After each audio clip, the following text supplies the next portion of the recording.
परमेश्वर एलियू को तो छोड़ में नहीं की, कुर्सी से गिरा, गर्दन टूटा, मर गया।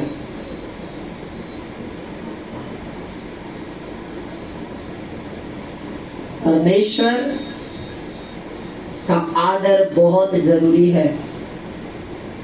आप जब प्रेयर्स में आते हो, जब मीटिंग्स में आते हो, आप चुपचाप बैठो, ना इधर भागो ना उधर भागो, ना किसी की बात सुनो। जो भी काम करना है मीटिंग से पहले कर लो, लेकिन जब मीटिंग्स हो तो याद रखना है कि पूरा जुनून, पूरा मन, पूरा प्राण कहाँ देना है? मीटिंग्स पे देना है, पूरा ध्यान मीटिंग्स पे देना है। जब हम परमेश्वर के साथ सही से चलेंगे तब भजन मुंह से नहीं होता है, या भजन आत्मा और सच्चाई से होता है। कल एक वचन सुन रहा था पास्टर सूरज फुलवानी का, बहुत हमको अच्छा लगा। इतना अच्छा बात बोला कि शनिवार तक जमकर सोएंगे और जिस दिन मीटिंग रहे वो दिन भोरे खूब प्रार्थना करेंगे, प्रभु मुझे सामर्थ्य दे, मुझे मस्सा दे, मुझे ऐसे दे, मुझे वैसे दे। परमेश्वर कैसे करेगा?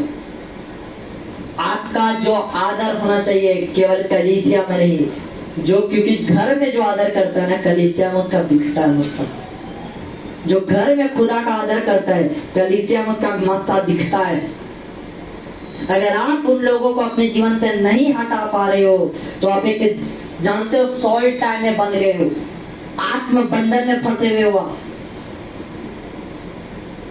यदि आवश्यक है कि हम अपने जीवन से उन लोगों को हटाए जो हमारी आत्मिक आग को बुझाने का काम कर रहे हैं। इन दिनों में ना आपको बाप बचा सकता है, ना माँ बचा सकते, ना आपका हस्बैंड बचा सकता है। इन दिनों में अगर आपको कोई बचाएगा तो वो आग और तेल ही आपको बचा सकता है, क्योंकि जिसके पास आग है, जिसके पास तेल है, वही इंसान स्वर्ग को उठाया जाएगा, अदरवाइज कोई नहीं उठाया जाएगा। फायर को इकट्ठा कीजिए, जमा कीजिए, प्रार्थना कीजिए, उपवास कीजिए, और न फिर लटक जाइए। हम कई लोगों को एक चीज देखते हैं, मूर्खता वाला हद देखते हैं। अभी जब मैं प्रार्थना कर रहा था तो प्रभु ने मेरे मन में एक बात बताया, क्या केवल ब्रांच में पवित्र आत्मा उतरता है? हाँ, अगुए एक बात सिखाते, कई लोग एक बात सिखाते, प्रभु भोज लो, इसका अनादर मत करो।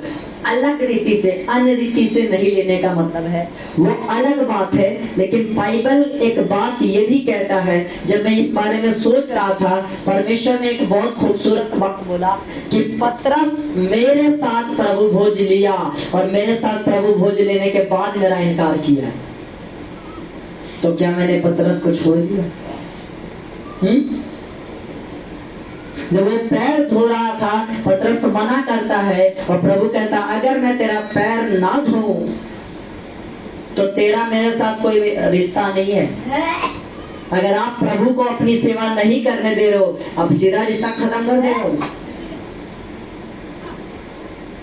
हमें उसका आदर करना है, उसकी उपस्थिति में सही रीति से बैठना है। मनन करो, ध्यान दो कि कहां गड़बड़ कर रहे हो। अगर भजन का धुन नहीं समझ में आता, उसको 1000 बार सुनो, लेकिन सही धुन पे भजन गाओ। संसारी गीत नहीं है कि हम कुछ भी बोल के निकल जाएंगे, कैसे भी गा के निकल जाएंगे। समझ रहे हैं? बढ़िया से उस पर मेहनत करो। वर्शिप के लिए कौन सा धुन है, कौन सा ओरिजिनल धुन है? कोई ऐसा गीत नहीं है जो नेट पे नहीं है उसका धुन। अगर आप आत्मा में हो तो प्रभु को प्रसन्न करने के दिन की याद करो, उसको खुश करो। आत्मिक जन आत्मा की बातों पे मन लगाता है, शारीरिक जन यही सोचता है कि सब हम अपना बुद्धि से कर लेंगे। आत्मिक जन ये नहीं सोचता। आत्मिक जन कहता है मेरा सपोर्ट करने वाला खुदा है। समझे?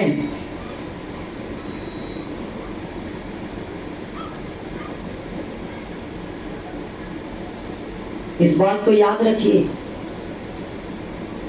अगर आप खुदा का आदर नहीं करेंगे, खुदा आपका कभी भी आदर नहीं बढ़ा सकता है लोगों के बीच में। आप गुप्त में प्रार्थना करेंगे वो पब्लिकली आपको रिवॉर्ड देता है, लेकिन आप गुप्त में परमेश्वर के साथ सही नहीं हो, वो कभी भी आगो। आपको क्या लगता है ब्रांच जाने वाला आधा से बेसी गधा है? हम मजाक नहीं कर रहे।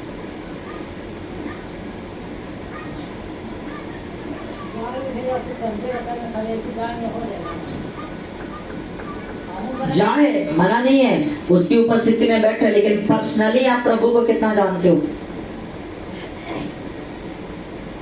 प्रभु का हमको भीड़ नहीं चाहिए, हमको चेला चाहिए। क्या बोला? जाओ सारे जगत के लोगों को सुसमाचार पहुंचाओ और उसे पिता पुत्र पवित्र आत्मा के नाम से बपतिस्मा दो, और जो बातें मैंने तुम्हें सिखाई उन्हें मानना सिखाओ और चेला बनाओ। भीड़ मत लगाओ। कल जब मैं वचन सुन रहा था, एक व्यक्ति के बारे में प्रभु ने बताया, पापा जी बता रहे थे कि 4 घंटा डेली प्रार्थना करता था और 13 साल तक 4 घंटा जब प्रार्थना करते गया 13 साल की उम्र से प्रभु ने उसको यूज करना शुरू किया। फिर जब वो 23 साल का हुआ, परमेश्वर वहां से 16 लोग को जमा करवाता, 16 यूथ को, और लगभग 1 लाख यूथ उसके द्वारा बचाया जाता है। सारे जुए के अड्डे बंद हो जाते, सारे क्राइम बंद हो जाते हैं। क्यों? क्योंकि एक प्रार्थना करने वाला व्यक्ति था। वो कहां जन्म लिया? एक गरीब के घर में, एक खदान में काम करने वाला व्यक्ति।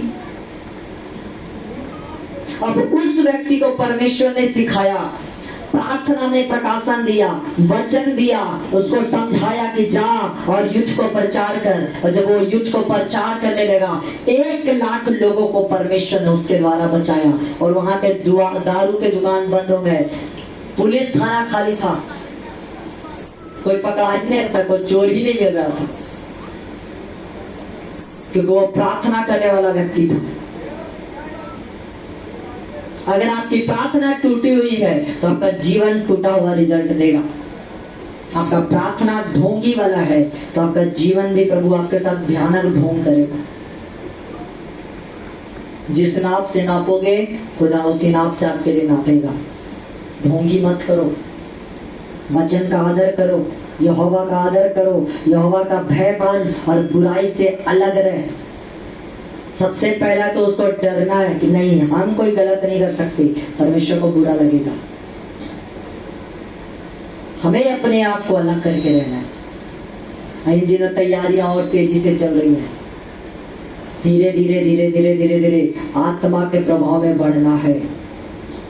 भले कोई जाए ना जाए, अपना देखो, अपना तेल जमा करो, अपना आग जमा करो। कोई जाए अथवा ना जाए, अपना देखो, पहले अपने आप को सुधारो। पति नहीं मानता मत माने, समझ रहे हैं? बच्चे नहीं मान रहे बाद में, पहले अपने आप को, पहले अपने ऊपर काम करो। क्योंकि परमेश्वर बहुत कुछ कर सकता है, आप लोगों के जीवन को चेंज कर सकता है। आपका उपस्थिति, आपका हाजिरी उसको पसंद है। जब आप हर दिन उसके उपस्थिति में हाजिरी लगाते हो तो आपका जीवन चेंज करता है। हालेलुया। जब भजन होता है, मैं भजन भी सुन रहा था, लग रहा है कि कोई मजाक हो रहा है प्रभु के साथ। कोई आग नहीं, कोई फायर नहीं, कोई मसा नहीं। दिन भर भोर से उठते इधर उधर डोले चलेंगे, उसके बाद जब मीटिंग का टाइम आएगा तब मीटिंग स्टार्ट कर देंगे। खिचड़ी चोखा बांटना है।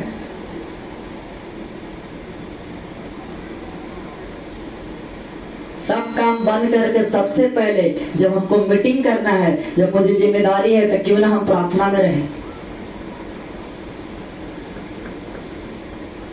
कई हफ्तों से इसीलिए छोड़ रहा हूँ, इन लोगों को देख रहा हूँ कैसे कर रहे हैं लोग। इधर उधर डोलर चलेंगे, ये करके आएंगे, वो करके आएंगे, ऐसे करके आएंगे, वैसे करके आएंगे। जब मीटिंग स्टार्ट होगा तो बाथरूम साफ करने जाएंगे। ये मजाक बना कर रखे हो प्रभु का।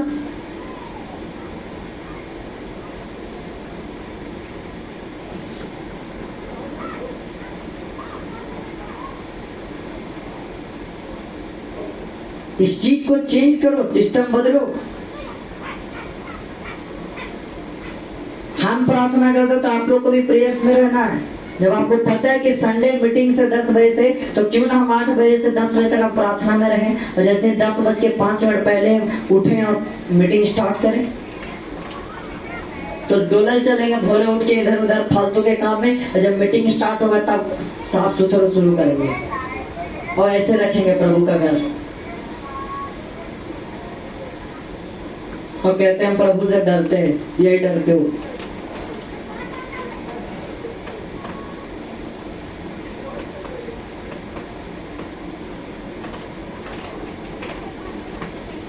डाकुओं का खौफ लग रहा है।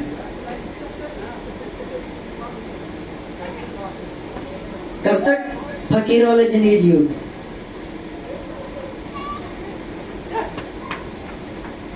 फालतू काम, आधा घंटा बैठ के चुनरी का एथी निकालेंगे, लेकिन आधा घंटा बैठ के साफ सफाई नहीं कर सकते।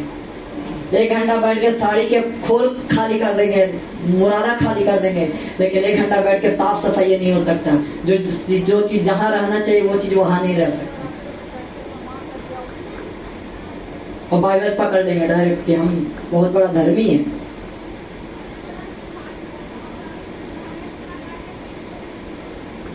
साफ जहां है वहां खुदा रहता है, गंदगी जगह खुदा नहीं आता।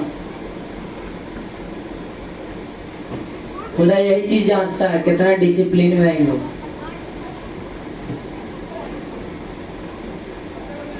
फालतू चीज करते 2 घंटा टाइम बर्बाद कर देंगे, लेकिन जो चीज जहां रहना चाहिए वो वहां चीज नहीं हो सकता।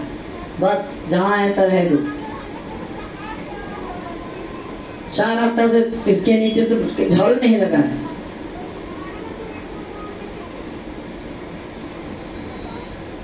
चेंज करो सिस्टम।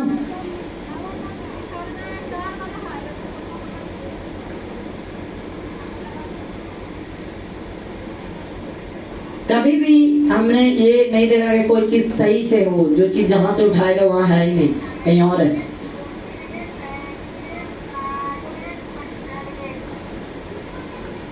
एक मिनट का काम है सब। जो चीज जहां है उसको वहीं रख दो, जहां से उठाए वहीं रख दो। कितना देर लगेगा? इससे ज्यादा साफ तो भैंस के तबेला रहता है। चेंज करो सिस्टम। यहोवा का आदर करोगे, यहोवा आपका आदर करेगा। यहोवा का आदर नहीं करोगे, यहोवा आपका आदर नहीं करेगा। हम वहां एक दिन मीटिंग करते हैं ना, तो वहां भी हम गद्दा लाते हैं। क्यों? ताकि परमेश्वर का जगह साफ दिखाई दे। मजबूरी अपना जगह पे होता। कल जानते, कल बारिश में भीग भीग के नाचा है सब, लेकिन मीटिंग किया है। मट्टी के घर है, लेकिन इतना क्लीन, इतना जगह, इतना सही से हम लोग रखा है। हम तो ताजुब करते कि यार क्या बात है। पानी के दौरान तो कोई गंदगी नजर नहीं आया वहां। तो परमेश्वर के सामने डिसिप्लिन सीखो। नहीं समझ में आ रहा, प्रभु से पूछो, प्रभु कहाँ कमी कर रहे। पैसा आपको ऊपर नहीं लेके जा सकता, आपके कर्म आपको सही जगह पे लेके जाते हैं। हालेलुया। तो याद रखें, प्रार्थनाओं में रहें, खड़े हो जाएं। धन्य है परमेश्वर जो प्रतिदिन हमारा बोझ उठाता है। सहारा चाहिए, सहारा दे यीशु, बिन तेरे मैं कहाँ जाऊं। आपका ब्रांच जाना बेकार हो जाता है अगर आप प्रभु के साथ सही से नहीं हो। घर पर सही से रहो, ब्रांच में प्रभु आपको जाते हैं ब्लेस कर देगा। अगर आप प्रभु के साथ ही ना लिए, सब कुछ व्यर्थ, सब कुछ बेकार है। ऑफरिंग के लिए प्रार्थना करेंगे। धन्यवाद करते हैं मेरे सामर्थी परमेश्वर, क्या जो कुछ मैं बोऊं उसे तो फलवंत कर, क्योंकि तेरा वचन कहता है कि जो कोई मन से बोता है मैं उसे और बढ़ाता हूँ। जो कुड़ कर ना दबाव में बोता है बल्कि स्वतंत्र इच्छा से बोता है, उसे और बढ़ाता हूँ। प्रभु मैं प्रार्थना करता हूँ कि मेरे बीजों मेरे हड्डियों को आशीष दे, ताकि मैं तेरे भवन में आनंद के साथ जय जयकार के साथ बोलने पाऊं। प्रभु यीशु के नाम से मांगता हूँ, आमीन आमीन आमीन।